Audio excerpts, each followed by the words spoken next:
Што стана со британскиот договор стратегиски? Тој потона, тој веќе ништо никој не коментира. Па кога ќе завршат изборите, ќе дојдат сите елементи на маса за договорот со Британија. Тие елементи на маса кои ќе дојдат, а ќе ги коментираме, бидејќи има луѓе кои знаат и повеќе детали за тоа, ќе бара одредено споделување на одговорност на многу поширок основа отколку само на Мицкоски и Александар Николовски.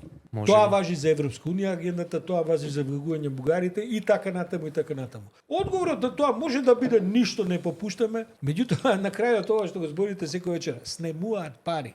Ситуацијата ќе стане драматична по таа основа. И тоа можеш ти да одржаваш таква ситуација 2 месеци, 3 месеци, 6 месеци, една година. Паметен политичар вика, види, сега ни е шанса нешто да промениме. Ќе дојдеме у ситуација која ќе мора да менуваме, а цената ќе биде многу висока. И мислам дека Мицкоски можеби на тој начин ги гледа работите. Секојаш убаво политика да победува, што нема поубаво тоа. Меѓутоа, ние од надвор ги гледаме работите, они ги имаат цифрите. Тачно знаат тоа што и викате буџетот празен, они имаат цифрите, они знаат колку следниот ноември ќе не чини пензискиот фонд и здравствениот фонд. И сега тоа е, како да ти кажам, да седиш у кола без кочници. И онда вика, чекај, ај ние у март да почнеме да водиме разговори, да прошириме контекстот, да видиме, да разводениме малце одговорноста, оти кој ќе дое ноември, има да биде слупување у зид без кочење.